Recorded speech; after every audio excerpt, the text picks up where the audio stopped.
오늘 함께 나눌 말씀은 우리가 아까 읽었었던 베드로전서 2장 9절 말씀 가지고 같이 말씀을 나눠보려고 하는데요. 말씀의 제목은 바로 이겁니다. 회원, 교인, 성도. 누가 아시네요? 주보 보셨나요? 주보 보고 읽으신 것 같은데요. 회원, 교인, 성도라는 말씀의 제목으로 베드로전서 2장 9절 말씀 가지고 함께 말씀을 나누려고 합니다. 뭔가 여기서 보니까요, 성찬주일이어서 그런지 옆에까지 사람들이 다 막 있으신 것 같아요. 확실히 성찬주일은 뭔가 좀 많이 나오시는 듯한 그런 게 있는데 미스테리입니다. 이상합니다. 그 사람일 텐데 예배를 더 많이 드리시는 건지 모르겠지만, 아무튼 오늘 이 말씀의 제목 가지고 같이 말씀 나누기 전에 한번 질문을 한번 드려보려고 합니다. 여러분들은 혹시 회원이신가요? 아니면 교인이신가요? 아니면 성도이신가요?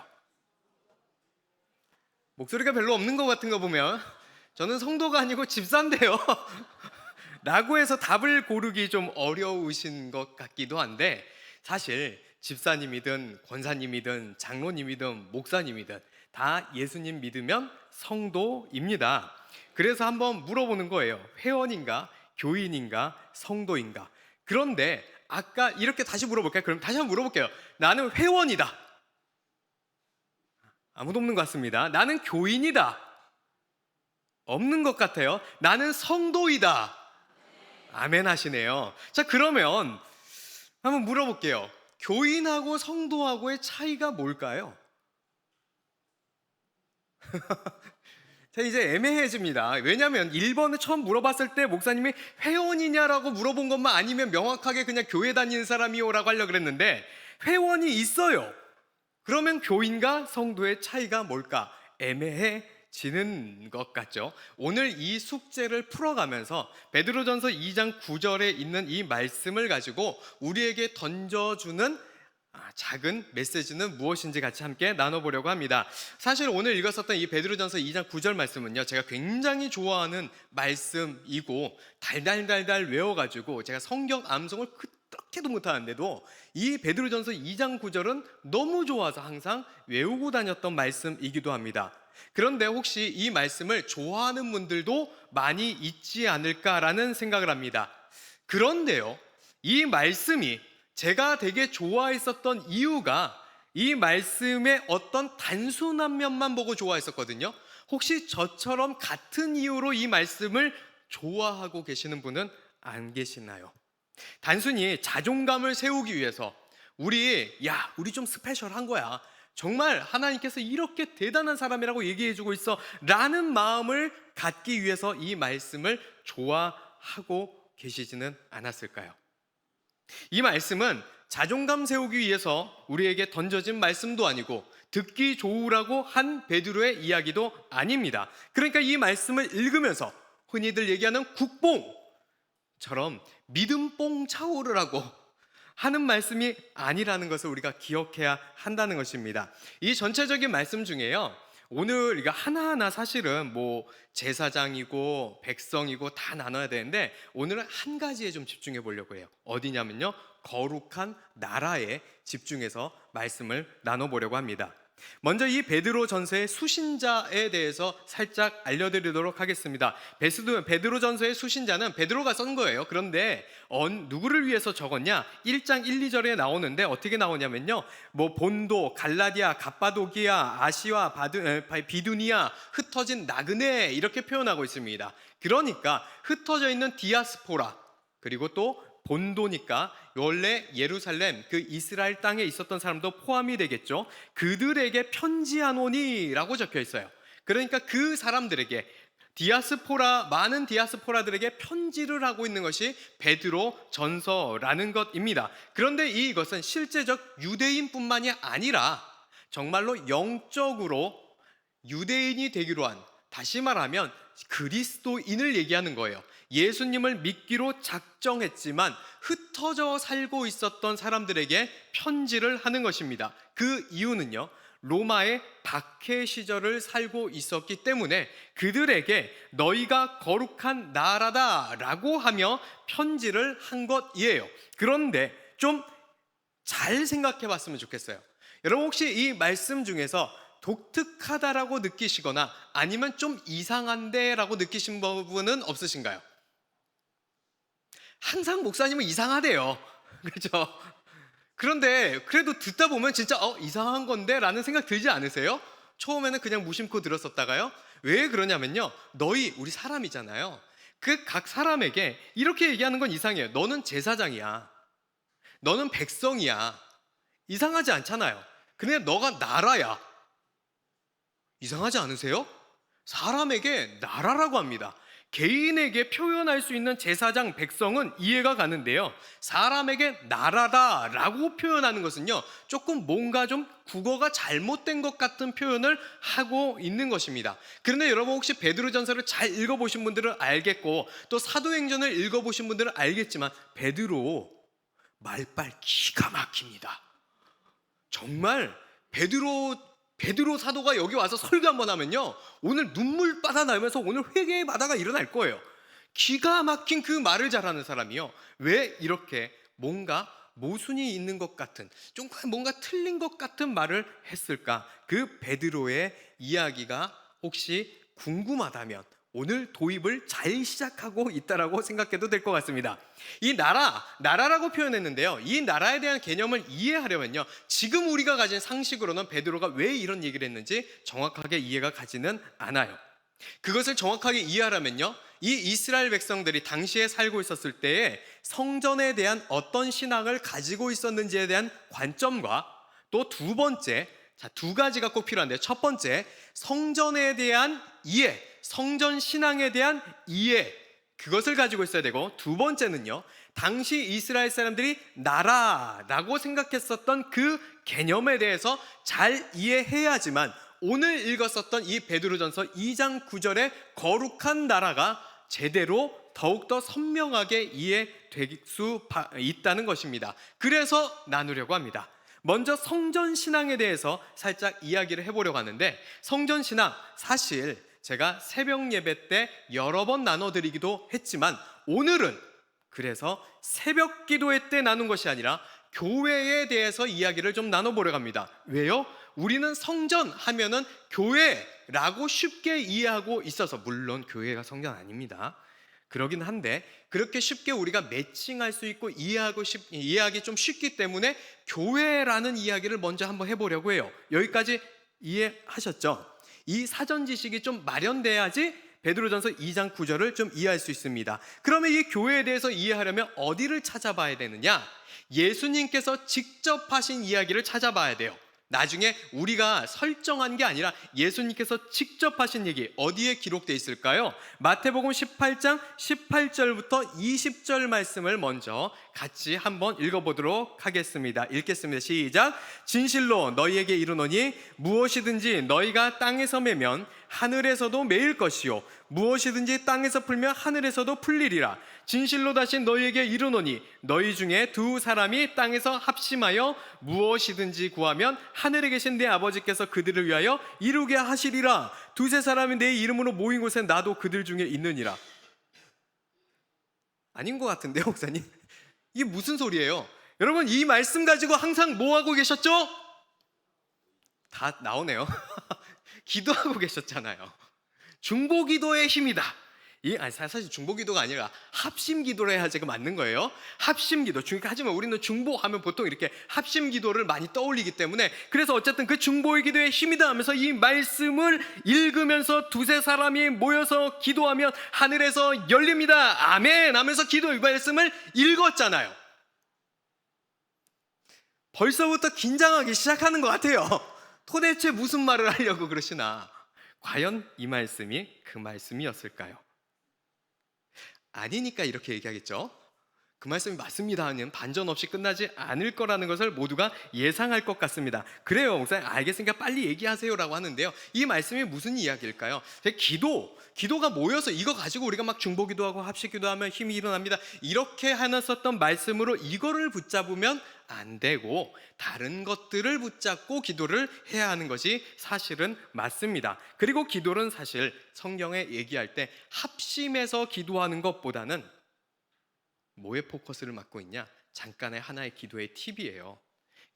기도는요, 하나님과 1대1입니다. 그래서 예수님께서 어디 가서 기도하라 그래요? 골방에서 기도하라는 거예요. 많이 모이는 게 중요한 게 아니라 하나님과의 1대1인 거예요. 우리가 모였어도 우리 안에서 어떻게 해요? 많이 모여서 기도하더라도 내 개인이 하나님과 1대1의 관계를 유지하며 하나님과 진솔한 대화를 하는 것이 기도라는 것입니다. 그 기도를 잊지 않았으면 좋겠습니다. 이 기도에 대한 이야기는 나중에 기회가 될 때 한번 깊게 나눠보도록 하겠습니다. 오늘은 이 얘기를 할 게 아니니까요. 자꾸 이거를 우리가 중보기도, 합심기도 두세 사람이 모이면 하늘에서 풀린댄다, 야 이렇게 하기 때문에 그것이 아닙니다라고 하기 위해서 잠시 설명한 것이에요. 왜 아니냐? 여기만 잘라서 보면 그런 것 같은데 마태복음의 15장부터 해서 쭉 보면 아닌 거를 바로 눈치챌 수가 있어요. 우리가 거기부터 안 읽고 그냥 여기까지가 느낌이 좋으니까 여기만 봐서 그럽니다. 그럼 마태복음 18장 15절부터 18절까지의 말씀을 한번 쭉 읽어가면서 보도록 할까요? 15절, 16절, 17절, 18절까지 한번 읽어보겠습니다. 시작. 내 형제가 죄를 범하거든, 벌써 딴소리 같네요. 가서 너와 그 사람과만 상대하여 권고하라. 만일 들으면 내가 내 형제를 얻은 것이요, 만일 듣지 않거든 한두 사람을 데리고 가서 두세 증인의 입으로 말마다 확증하게 하라. 만일 그들의 말도 듣지 않거든 교회에 말하고, 교회의 말도 듣지 않거든 이방인과 세리와 같이 여기라. 이렇게 얘기하고 나서 18절이에요. 읽어볼게요. 진실로 너희에게 이르노니 무엇이든지 너희가 땅에서 매면 하늘에서도 매일 것이요, 무엇이든지 땅에서 풀면 하늘에서도 풀리리라. 이해가 조금 가시나요? 그리고 나서 19절 20절 마저 읽어보겠습니다. 진실로 다시 너희에게 이르노니 너희 중에 두 사람이 땅에서 합심하여 무엇이든지 구하면 하늘에 계신 내 아버지께서 그들을 위하여 이루게 하시리라. 두세 사람이 내 이름으로 모인 곳에서 나도 그들 중에 있느니라 라고 나온 거예요. 두세 사람 어디서부터 나오기 시작했어요? 16절에 두세 증인 이야기하는 거예요. 이 말씀은요 15절에 뭘로부터 시작하고 있었습니까? 내 형제가 죄를 범하거든 그 사람에게 가서 권고하라. 죄를 범하거든, 교회 안에서 형제가 죄를 범했을 때의 이야기를 하는 거예요. 그것을 처음에 가서 혼자 얘기해라. 16절에 가서는요, 안 들으면 두세 사람, 늘 두세 사람은 교회에서 이 이스라엘 백성에는요 증인 이야기하는 거예요. 증인을 함께 만들어서 가서 다시 한번 얘기해라. 그런데 그래도 말을 듣지 않으면 교회에 가서 얘기를 해서 교회가 이야기하게 해라. 그래도 듣지 않으면 어떻게 해요? 17절에 뭐라고 나오냐면요, 이방인과 세리가 같이 여겨라. 이 얘기는 뭐예요? 교회 소속 아니다, 출교입니다. 끝인 거예요. 여러분, 이 이야기 굉장히 무시무시한 것 같잖아요. 이런 일이 있을 수가 있습니까? 아니, 있어요. 사실은요, 바울도 명확하게 이야기하고 있습니다. 사도 바울도요, 죄를 범하여 그가 교회 안에서 누룩이 되게 하면 그를 쫓아내라라고 얘기하고 있어요. 그런데 우리는 쫓아내지 못하고 아이고 괜찮습니다 할 뿐이지 사실은 성경은 이야기하고 있는 것입니다. 그러니까 이 이야기는 무슨 얘기를 하는 것이냐? 아까 읽었었던 두세 사람이 너희가 모여서 땅에서 매면 하늘에서도 매일 것이고 땅에서 풀면 하늘에서도 풀리리라. 무엇을 얘기하는 겁니까? 땅에서 두세 사람이 모인 그 교회에 권위를 인정하는 거예요. 너희가 그 가운데서 두세 사람이 모여서 너희가 그 교회가 이 땅에서 그 형제를 용서하거든 하늘에서도 용서한다라는 것을 말하는 것이고, 너희가 이 땅에서 그를 결국은 이방인과 세리와 같이 여긴다고 하면 하늘에서도 오케이, 이 교회의 권위를 인정한다는 거예요. 이 말씀이 바로 이 말씀이지, 이것을 우리가 그냥 우리 뜻대로 열심히 그냥 뭐 이루어져야 되겠다, 열심히 합심해서 기도, 이 얘기가 아니라 다른 이야기를 하고 있었던 것이 사실 이 본문이라는 것입니다. 이것은 이렇게 얘기하니까 혹시 믿기 어려우신 분들이 있을지 모르겠습니다. 항상 그러더라고요. 눈으로 보고 있는 성경을 믿기 힘들어요. 가끔 그러더라고요. 이 신천지가 그리고 우리를 찾아와서 열심히 포교하라고 그러는데요. 여러분, 우리 신천지는 우리를 너무나도 가볍게 여기는 것 같아요. 우리를 물로 본 것 같습니다. 우리는 성경을 보고서도 안 믿는데 와가지고 비유로 풀이한다고 여러분 믿어지겠습니까? 보아 있는데도 믿기가 어려운 우리의 마음을 풀어드리기 위해서 한 가지를 더 이야기해 보도록 하겠습니다. 마태복음 16장 19절에 여러분 잘 알고 있는 유명한 얘기가 나오죠. 뭐가 나오나요? 베드로에게 천국 열쇠를 준다고 하죠. 네 위에 교회를 세울 거야. 그리고 너에게 열쇠를 주리니 하고 이렇게 똑같이 나오는데요. 너가 땅에서 무엇이든지 매면 하늘에서도 매일 것이요 너가 땅에서 무엇이든지 풀면 하늘에서도 풀리리라. 똑같죠. 교회를 세우고요, 권위를 줄 건데 땅에서 매이면 하늘에서도 매이고 땅에서 풀면 하늘에서도 풀릴 거다. 똑같잖아요. 똑같은 이야기가 똑같이 바로 2장 뒤에 나오는 얘기입니다. 그러니 이 마태복음 18장에 나왔었던 그 이야기 전체적 맥락에서만 봐도 이해가 가야 되는데, 이 이야기는 그 교회에 대해서 이야기를 하고 있는 것입니다. 그런데 그냥 막 쫓아내라는 것이 아니라 어떻게 해요? 두 사람은 늘 증인이다. 이거 기억하셔야 돼요. 성경에 2명 하면요, 이때 이스라엘 백성들은 늘 떠오르는 단어는요 증인이라는 거예요. 한 사람으로는 안 되니까 2명 확실한 증인이라는 것이에요. 그런데 어떻게 얘기하고 있냐? 오늘요 2사람이 아니라 3사람까지 얘기하고 있죠. 무슨 뜻일까요? 신중하라는 거예요. 그만큼 신중하라는 거예요. 야 정지하자, 쟤 이상하다, 야 가서 신고해야 되겠다, 우리 이러잖아요. 그런데 그게 아니라 정말 신중하라는 것입니다. 그런 뜻으로서 이 말씀이 기록된 것입니다. 그런데 이 말씀의 권위를 가지고 누가 어떤 일을 하고 있느냐? 여러분, 카톨릭에서는 교황이 출교를 하는 거 알고 계시나요? 지금은 그 의미가 약해졌는데 옛날에는요 출교가 엄청 셌어요. 무시무시했었어요. 혹시 카노사의 굴욕이라고 들어보셨나요? 아무도 안 들어봤어요? 역사 공부하다 보면 나오는 카노사의 굴욕이라는 게 있어요. 간단하게 얘기하겠습니다. 교황 그레고리우스 7세와 황제 하이니 4세가 한판 붙습니다. 자존심 대결을 빵 하는데 나중에 교황이 뭐라고 한 줄 알아요? 되게 한마디 하는데 황제가 와서요 교황 앞에 가서 3번을 무릎 꿇고 용서를 빌어요. 뭐라고 했겠어요? 너 아웃, 출교 끝. 그랬더니 황제가 벌벌 떨면서 와가지고 무릎을 꿇고 빈 거예요. 왜요? 땅에서 매면 하늘에서도 매인다. 그러면 무슨 뜻이에요? 너 지옥. 그러니까 무시무시했어요. 그러면 이 공포를 느꼈었던 하이니 4세 황제는요 와서 무릎을 꿇고 빌 수밖에 없었던 것입니다. 그런데 이런 이야기를 하면서 혹시 진짜로 이상한 거를 또 이상하다고 하는데 이상한 것을 찾으신 분들이 계시나요?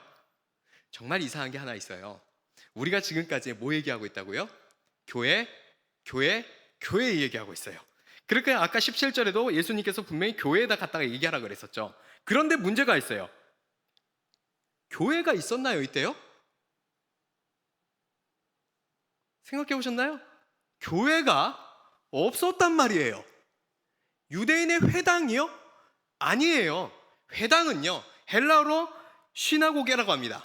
그런데 이 교회라고 했었던 예수님께서 쓰셨던 헬라어는요 에클레시아라고 하는, 지금 우리가 사용하고 있는, 배우고 있는 그 헬라어 에클레시아를 쓰고 있어요.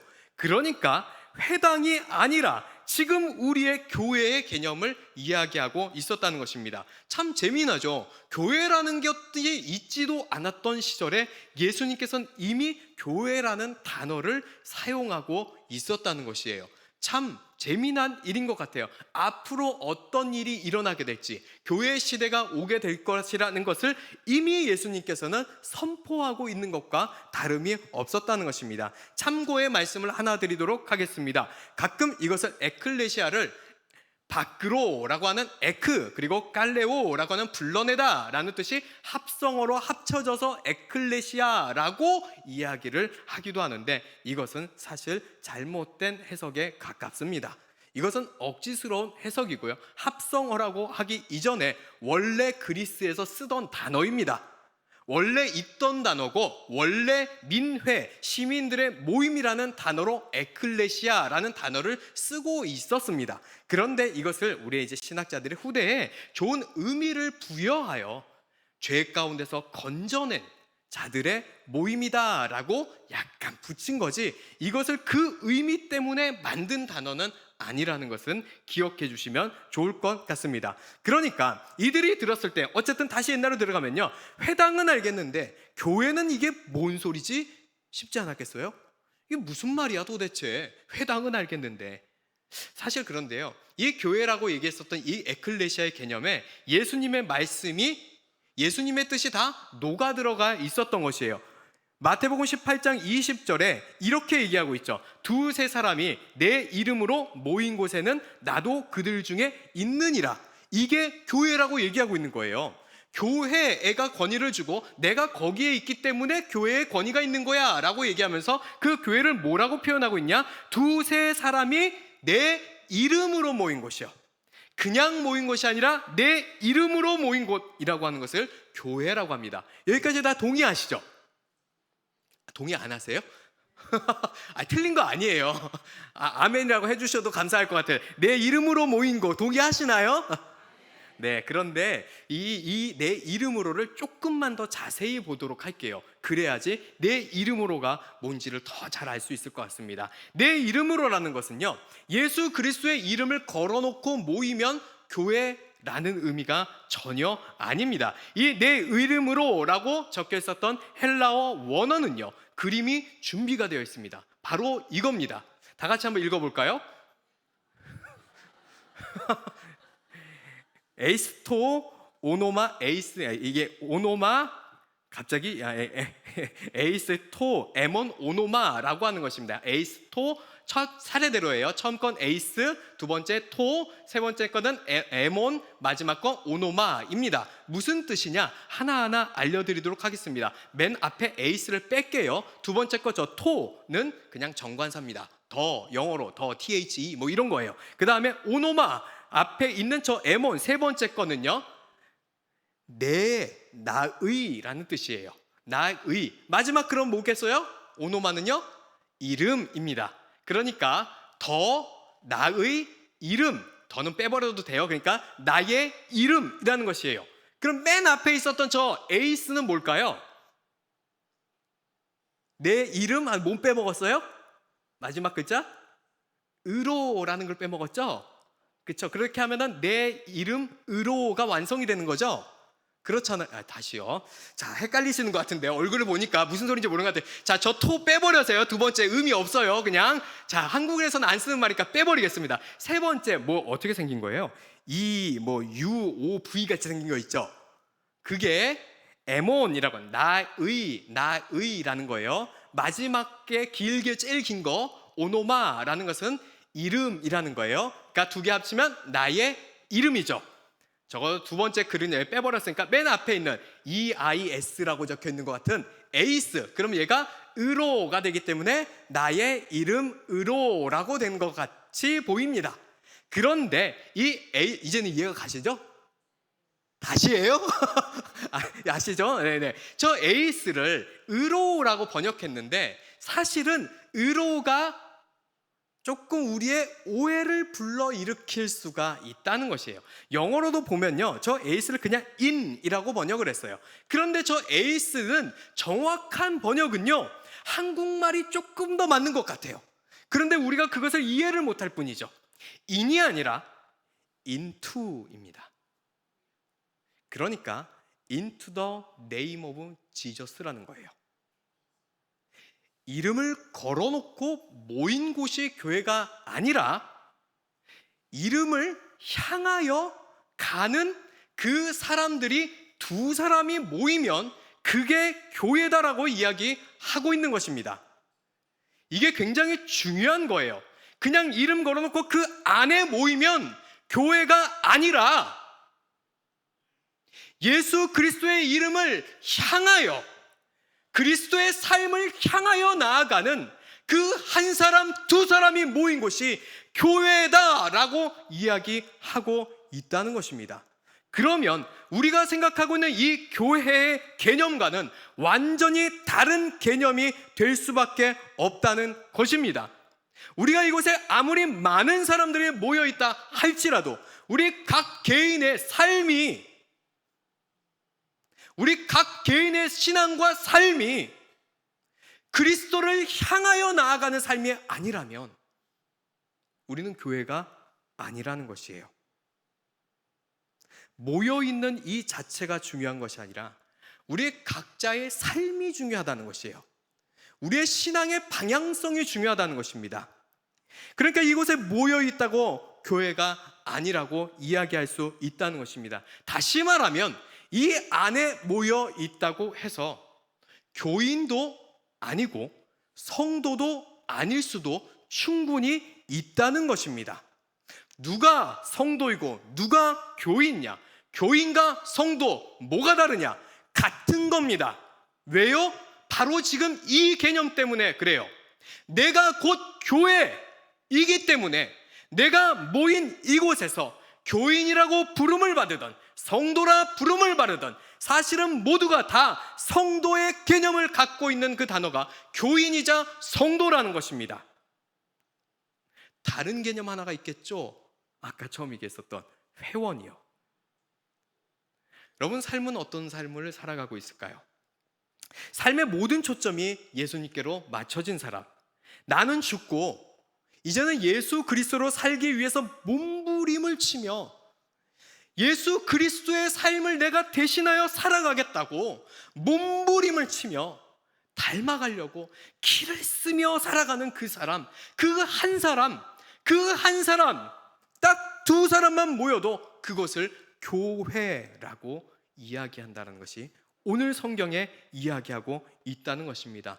100만 명이 모인다고 해서 200만 명이 모인다고 해서 가치 있는 교회가 아니라 진짜로 삶이 예수 그리스도께로 꽂혀 있는 그 사람, 하나님 닮기 위해 내 생명까지도 걸 수 있는 그 사람이 있는 곳, 그것이 교회라고 이야기하고 있다는 것입니다. 진짜 교회는 교회라는 이름을 걸었다고 해서 교회가 아닙니다. 성도의 수가 많다고 해서 좋은 교회도 아닙니다. 우리의 삶이 결정하는 거예요. 우리 교회에서 좋은 프로그램을 하는 것이 좋은 교회가 아니라요, 여러분 각자의 삶이 훌륭한 삶을 살아가고 있는 사람이 좋은 교회인 것입니다. 정말 신앙의 삶을 살아가고 있는 그 사람들이 모인 곳이 정말 좋은 교회라는 것입니다. 여러분 혹시 이제는 이해가 가시나요? 그러니 이 교회라는 것은 공동체적 개념도 있겠지만 그보다 앞서서 각 개인에게 초점이 맞춰져 있다는 것이에요. 이것을 우리가 늘 기억해야 한다는 것입니다. 이 개념을 잘 이해하셨다면 그 다음 이야기인 이제 두 번째, 이들이 이해했었던 나라의 개념으로 다가가 보려고 합니다. 이거를 알고 계시면요, 이제 어느 정도 워밍업이 되신 거예요. 그러면요, 나라 한번 가보도록 하겠습니다. 여러분, 나라, 대한민국의 국경은 어떻게 정리가 될까요? 생각해 보신 적 있으신가요? 그냥 이렇게 하잖아요. 그렇죠? 지도 보면 나오죠. 여러분, 나라의 국경이 어떻게 결정이 될까요? 우리 뭐 이렇게 막 그 그림 보니까 대충 알겠는데, 그러면요, 우리는 지금 지도가 있고 구글 맵에 들어가면 알겠고 네이버 지도 들어가면 알겠고 어디가 어디까지도 알겠고, 아유 여기서부터는 저한테도 얘기하더라고요. 여기서부터는 창동이고요, 여기서부터는 무슨 동이고요, 방학동이고요. 어떻게 구분할까요? 지도 보면 알잖아요. 그런데 옛날 시대로 한번 돌아가 볼게요. 그 당시의 국경은 어디까지가 국경이었을까요? 어디까지가 로마였을까요? 혹시 아시는 분 계시나요? 어떻게 결정했을까요? 어디까지가 국경이라고 나눴을까요? 저는 휴가를 다니고 막 어디 돌아다니는 걸 굉장히 좋아하는 사람이어서 재밌는 경험을 한 적이 있었습니다. 예전에 여쪽 유럽 쪽에서는요, 국경이 별로 개념이 크게 없어요. 알고 계시죠? 그냥 막 지나가면 막 그냥 국경 넘어가고 그러는 거예요. 아무것도 없이 막 넘어갑니다. 그런데요, 어떤 적이 있었냐면요, 오스트리아 독일 사이에가요, 그냥 국경이 요렇게 막 돼 있는 거예요. 파형처럼요. 그런데 기차가 지나가는데요, 이 나라를 지켜야 되니까 오스트리아 기차가 오스트리아 국경 따라서 막 요렇게 갈까요? 안 가요. 별로 국경에 대해서 크게 관심이 없기 때문에 그냥 제일 빠른 게 직진으로 쭉 갑니다. 그럼 무슨 일이 일어나는 줄 아세요? 이 지나가는 사이에요, 국경이 계속 독일이었다 오스트리아였다 독일이었다 오스트리아였다 막 그러는 거예요. 문자가 계속 옵니다. 영사관 뭐 대사관 뭐 여러분 독일에서 무슨 일이 일어나면 하다가 조금 있다 10분 있다 갑자기 오스트리아입니다. 영사관 대사관 무슨 일이요, 10분 있다 갑자기 독일입니다 뭐 하면서 계속 오는 거예요. 막 그런 문자가 쌓이는 희한한 일을 경험하게 됩니다. 그런데도 불구하고 이들이 이렇게 정확하게 알 수 있는 것은 GPS라는 개념이 있기 때문에 넘어가는 것들을 다 계산하고 있어요. 그래도 약간 저는 의심돼가지고 걱정하고 있었어요. 국경 근처에서 얘네들은 핸드폰 쓰면 어떻게 되지? 이런 생각이 갑자기 들더라고요. 우리나라에서 전화한 줄 알았는데 오판해가지고 로밍 요금 나오면요, 망하는 거잖아요. 전화 한 통 했는데 15만 원이나 말이 돼. 아유, 우리 권사님 할 말이 너무 많으셨어. 그러면 어떻게 해요? 50만 원 나와. 나는 우리나라에서 전화했는데. 이런 거 걱정되고 있었는데 애들 정확하게 어떻게 하는가 봐요. 그런데 지금은 이런 개념 때문에 나라의 국경들을 잘 알고 있는데, 그렇다면 다시 한번 질문요. 이 옛날 사람들은 GPS도 없고 지도적 개념도 없고 지금처럼 문서적 협약도 없었던 이 시절에 나라의 국경을 어떻게 결정했을까요? 그거는요, 알려드리도록 하겠습니다. 빨리 말하라 이거죠. 몰라요. 얘기나 이겁니다. 여러분, 가서 물어봅니다. 가서 물어봅니다. 살고 있는 사람에게 너 누구의 왕의 통치를 받고 있느냐 물어봅니다. 그래서 내가 어느 나라의 통치를 받고 있습니다. 나 네로의 카이사르의 통치를 받고 있습니다. 거기까지가 국경입니다. 어디까지가 왕의 통치를 받고 있느냐 가서 물어봤을 때 그것을 대답하는 그 사람까지가, 거기까지가 나라이고 거기까지가 국경인 것입니다. 당시 나라라는 것은요, 이런 개념이었어요. 아무것도 없었으니까 가서 물어봅니다. 누구의 통치를 받느냐. 지리적 개념이 아니라 누구의 통치를 따르는가, 어느 왕의 통치를 따르는가가 이게 국경이고 어느 나라이며 어느 나라 백성인지를 결정하는 것입니다. 여러분에게 질문을 드리고 싶습니다. 여러분은 누구의 통치를 따르고 있습니까? 어느 나라 백성인가요? 라고 얘기하면 다 하나님의 통치를 받는다고 그래요. 어느 나라 백성이면 당연히 천국 백성이고 하나님 백성이죠. 아니, 자식 잘 생각해 보자고요. 왜 이렇게 굳이 물어봤겠어요? 와가지고 응답받고 막 위로받고 막 이런 거 열심히 와서 그렇게 막 그냥 그렇게 살아가고 있습니다. 그거 말고요. 그런 삶 말고요. 이게 어떻게 뭐 응답받고 하나님 문제 해결받고 나 하나님께 기도하러 왔고, 이게 어떻게 통치를 받는다는 개념이에요? 통치하고 사실 아무런 상관없잖아요. 늘 제가 얘기하잖아요. 신앙은 뭐 응답받고 문제 해결받고 뭐 이런 거하고 관련 있는 것이 아니라고요. 다른 겁니다. 통치예요. 누구의 통치를 받고 있느냐, 이것이 신앙이라는 것입니다. 통치라는 것은요, 우리 쪽에서 내가 뭔가를 해서 하나님을 움직이게 하는 게 통치예요? 그게 통치를 받는 거예요? 아니잖아요. 지배권을 누가 가지고 있어요? 하나님이 가지고 계셔요. 우리가 하나님을 기도해서 뭐 움직이겠다는 개념이 아니라 하나님이 자신의 법을 가지고 우리에게 이래라 저래라 우리를 움직이게 하는 거예요. 그게 하나님의 통치를 받는다라고 이야기하는 것입니다. 그러면 또 얘기합니다. 아니 목사님, 당연히 통치를 받으니까 주일날 이런 시간에 자빠져 자고 있는 것이 아니라 열심히 아침부터 성가대 나오려면 얼마나 일찍 준비했을 거고, 여기 예쁘게 단장하고 나와서 대부분 봉사자들 많은데 얼마나 준비했습니까? 그러니까 목사님 주일 예배도 드리고 수요 예배도 드리고 금요 예배 드리고 다 참석하는 거잖아요. 그렇죠?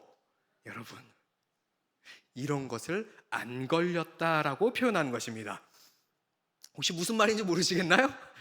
여러분, 교통법규 잘 지키십니까? 우리 남성들이요, 솔직해집시다. 딱지는 많이 안 끊으시죠? 별로 안 끊을 거예요. 그런데 속도 위반해요, 안 해요?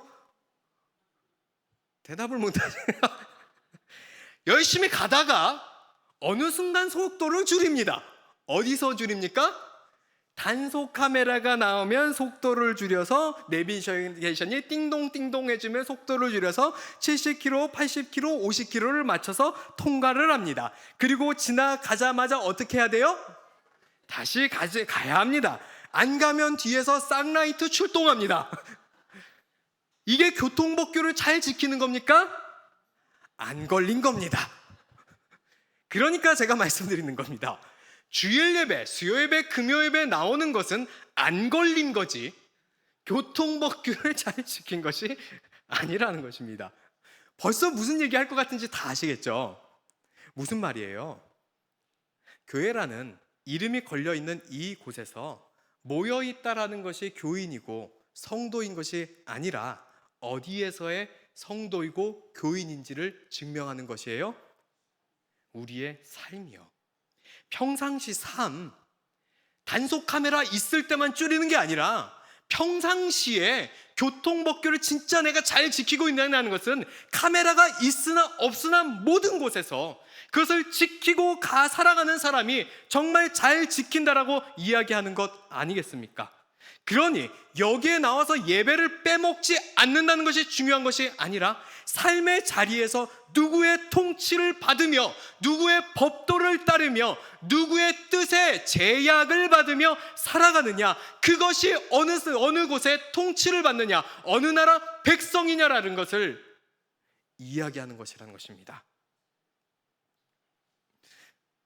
하나님은요, 단속 카메라가 모든 삶에 펼쳐져 있어요.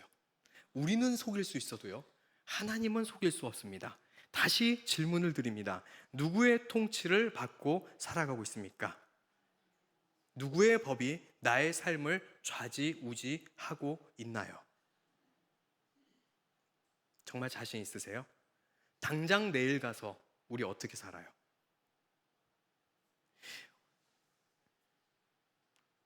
이 말씀을 나누려고 했었는데 이 말씀을 읽는 것은 시간이 걸리니 그냥 넘어가 보도록 하겠습니다. 제가 요한계시록에 예전에 새벽 기도회 때 설교를 하고 있었을 때 666에 대해서 이야기를 한번 한 적이 있었습니다. 그것은 무천년설적 개념이 굉장히 우리에게 많은 의미를 주는 것이기 때문에 그 개념으로 나눈다 하며 나눴습니다. 또한 그것을 최소한 그 당시에 있었던 이스라엘 사람들은 그 개념으로 이해했었을 거기 때문입니다. 666 표는 당시 새벽 기도에 당시 그 사람들은 네로 황제로 이해하고 있었다라고 말씀을 나누었었습니다. 여러분 이해가 가지 않으시면 새벽 기도에 유튜브를 다시 확인해 보시면 제 기억으로는 목요일일 겁니다. 목요일 날 나눴으니 직접 확인해 보시면 되겠습니다. 그때 이 666 인침을 하고 다녔었던 이 네로 황제에게 굴복하며 그리스도를 거절하면 어떻게 됩니까? 삽니다. 그리고 세상 가운데 평화롭게 살아갈 수가 있습니다. 바로 다시 우리의 개념으로 말하면 사단이 인을 치고 돌아다니는 겁니다. 그 인에 굴복하면 자기 백성이라고 하게 되며 사단 나라의 백성이 되지만 이 땅에서는 평화를 누리며 살아가고 있을 것입니다. 하지만 이렇게 요한계시록 13장이었었는데요 네로의 이야기가요, 요한계시록 7장에는요 하나님께서 인치고 다니는 이야기가 나옵니다. 3절 7장 3절만 하나 살짝 읽어보겠습니다. 이르되 우리가 우리 하나님의 종들의 이마에 인치기까지 땅이나 바다나 나무들을 해하지 말라 하니라. 하나님도 인을 치고 돌아다닙니다. 사단도 인을 치고 돌아다닙니다. 하나님도 인을 치고 돌아다닙니다. 누구의 인을 받으며 살아가고 있습니까? 우리는 하나님의 인을 받았다고 주장은 하지만 실제 삶에서 단속 카메라 앞에서가 아니라 평소의 삶 속에서 누구의 인을 받은 자처럼 살아가고 있을까요?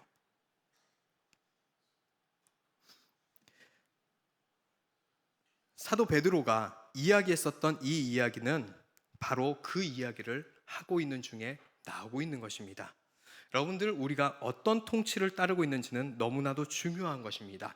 그것이 어느 나라 백성인지, 누가 왕인지를 결정하는 것입니다. 삶으로 결정하는 것입니다. 교회라는 이름의 건물 안에 있어도 아무리 내가 열심히 예배를 드리는 것 같아도 아니요, 그걸 얘기하는 게 아니에요. 우리의 삶에서 그분의 통치 안에, 통치가 그분이 나를 지켜주실 거다, 그분이 나를 잘되게 할 거다, 그분이 나를 보게, 이거 아니라고요. 제발 이거는 내려놔 주세요. 통치가 뭐예요? 그분이 하라는 대로 우리가 움직여야 되는 거예요. 그게 통치라고요. 우리가 하나님을 움직이게 하는 거 아니라 하나님이 우리를 움직이게 하는 그 삶을 받아들이는 자, 그게 통치입니다. 그 하나님의 말씀이 내 삶에 법이 되지 않고 있다면 우리는 교회에 출석하는 회원인 것이지 교인이나 성도가 아닙니다. 이 성찬도 왜 하는 것인가요? 뭔가 씻어내고 복받고 이렇게 하면 용서받아서 천국 갈 것 같아서가 아니라 하나님의 통치를 인정하는 행위가 성찬입니다. 성찬을 통하여 삶에 나아가서 그 통치 속에서 살아가겠다는 결단입니다. 사실 베드로가 우리에게 2장 9절의 말씀을 전할 때 하나님 나라요 라고 선포하고 있었지만 사실 베드로 자기도요, 이 개념이 없었던 자입니다. 그래서 몰라서 사도행전 1장 6절에 예수님께서 백날 가르치면서 회복할 거다 했을 때 베드로가 한 얘기는 바로 이런 얘기였습니다. 어떻게 얘기했었냐? 주여 이스라엘의 나라를 회복하시면 그럼 이때입니까? 아직도 이스라엘 나라, 그 이스라엘 나라, 이런 얘기만 하고 있었던 거예요. 나라는 어디라고요? 이스라엘 이름 걸린 나라가 아니라요, 나요. 우리 각자 자신을 얘기하고 있는 거라고요. 하나님 나라가 우리에게 임하여 우리가 모인 그 국경선이 하나님 나라고, 그것이 교회고 하나님 나라라는 것을 이야기한 것이에요. 베드로가 2장 9절을 적었었던 그때는요, 이제는 완전히 이해를 했을 때였습니다. 그래서 이스라엘의 나라를 회복함이라고 기록한 것이 아니라 각 개인에게 명령하고 있었던 제사장이요, 백성이요 하고 있는 말 중에 나라요 라고 이야기하고 있었던 것입니다. 여러분들이 살아가는 그 삶의 자리에서 하나님의 나라로 살아가며 그 왕의 통치로 살아가고 있다면 거기까지가 하나님의 나라의 국경이 되는 것입니다. 그러면 하나님의 나라를 확장시킨다라는 개념 어떻게 가져갈 수 있겠습니까? 삶의 자리로 나가시기 바랍니다. 그곳에서 하나님의 통치로 실천하며 살아가시기 바랍니다. 그곳에 하나님의 나라가 임하도록 살아가시길 바랍니다. 분명 베드로전서 2장 9절에는 이렇게 얘기하고 있습니다. 그냥 나라가 아니라 거룩한 나라라고 얘기하고 있어요. 그냥 나라가 아니라 거룩한 나라요. 거룩이 뭐죠? 구별된 삶. 누가 봐도 저 사람은 하나님의 백성이구나, 그분의 통치를 따르고 있구나, 우리랑 법이 완전히 다른 것 같아, 완전히 다른 것 같아라고 해야 하는 것입니다. 그렇게 느껴지는 삶을 살아가고 있을까요? 바로 베드로전서는요, 그 이야기를 하고 있는 거예요. 로마의 박해 속에서 살아갔었던 그 백성들에게 포기하지 마라, 굴복하지 마라, 너희는 거룩한 나라답게 그 로마의 박해 속에서도 로마의 통치를 따를 것이 아니라 우리의 법은 누구다? 예수 그리스도다. 그 법을 따라 완벽히 구별된 삶을 살아라 라고 이야기하고 있는 것입니다. 일본에 가서 운전을 하면 왼쪽으로 가나요? 우측 통행을 하나요? 좌측 통행을 합니다. 그런데 대한민국 법이다 라고 하는 사람은 어떻게 가야 돼요? 거기서요? 혼자 우측 통행을 하는 그런 기분처럼 살아가게 될지도 모릅니다.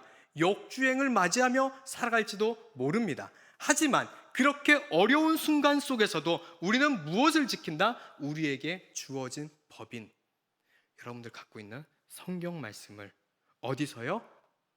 삶에서요.